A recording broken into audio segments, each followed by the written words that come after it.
Hello. Yeah. First of all, I don't know much about technologies because I'm a planner and I'm an architect and I'm almost 40 years old.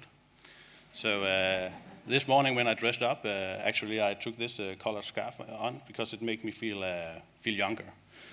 So, but I also have this one. It's an iPhone, and it definitely makes me feel older.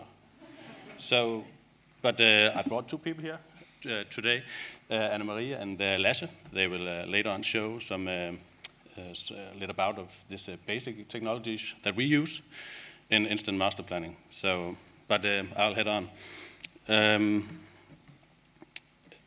It is also about mental urban planning and physical urban planning, and keywords could be participation, ownership, and dialogue. And it is indeed of the buildings, the parks, the infrastructure, the connections, the fabric, the people, and the samples, and in particularly the people and the dialogue of an area called Vollsmose. So just a few facts. It's the largest social housing area in Denmark. It consists only of social housings. It covers 2 square kilometers of land, 10,000 citizens, and there's represented 80 nationalities in the area. So just to a little about the fact and the task as well. You know, Vollsmose, it's a typical post-war late modern housing, and with this typical issues, and it is basically the same all over Europe or the Western world. But what we try is to rethink and rebrand, revitalizing, remake this social housing estate area. And in the sense of participation, as I started with, there is in Denmark, or I would say Vollsmose is organized in 9 social housing areas with 9 local community boards. And it's actually standard formal of democracy in Denmark that you have these local boards in social housing areas. And it should assure resident involvement and citizen participation.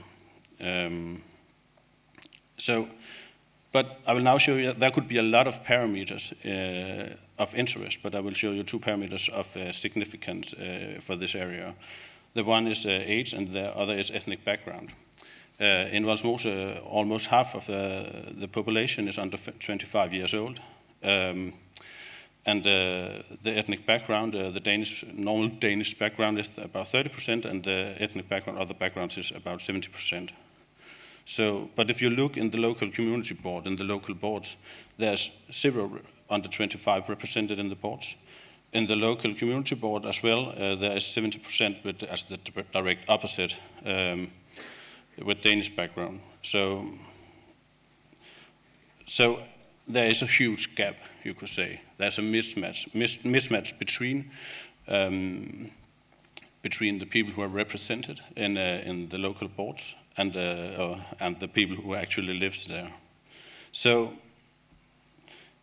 therefore, we had used some, I think, very basic tools, SMS and GPS, and Anne-Marie and Lasse will now tell you a little bit about the technologies.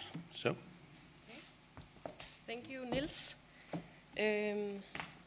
So, as Niels briefly mentioned, this is about a democratic deficit, and you could say that we employed GPS tracking as a tool to address this gap in the democratic process in this housing state.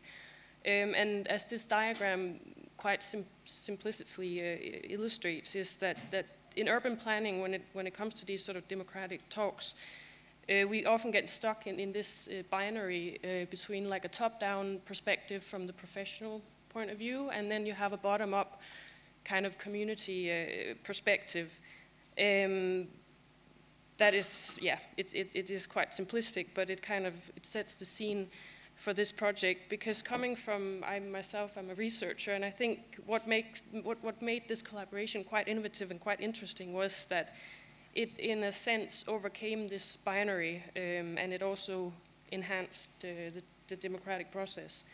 Because we used the technology, the GPS tracking, not just as a way of sort of looking at dots moving around on a map. It actually it moved beyond this sort of one-way communication, and what it did was that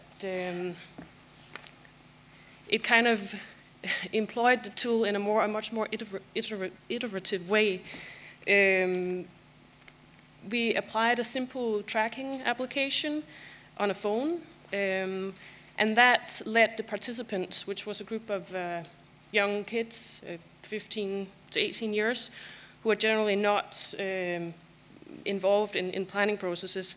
We let them track their everyday movements, and you could sort of say, again, maybe a bit more poetically, but that enabled them to take us as professionals by the hand, and also each other as some kind of collective, and sort of show us their neighborhood, which is what you see here, which is this nice pattern. It's weaved the city through the GPS tracks.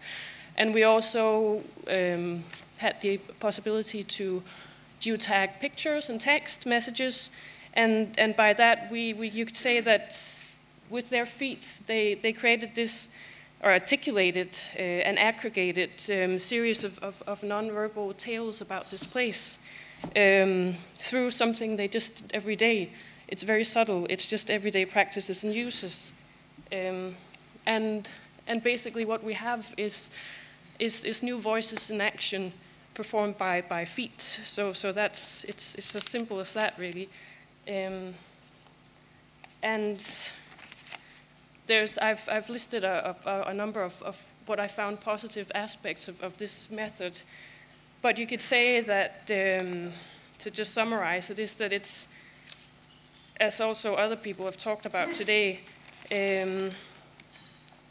it's the fact that we've got these user-generated data, location data, that are created collectively, and that creates a sense of ownership.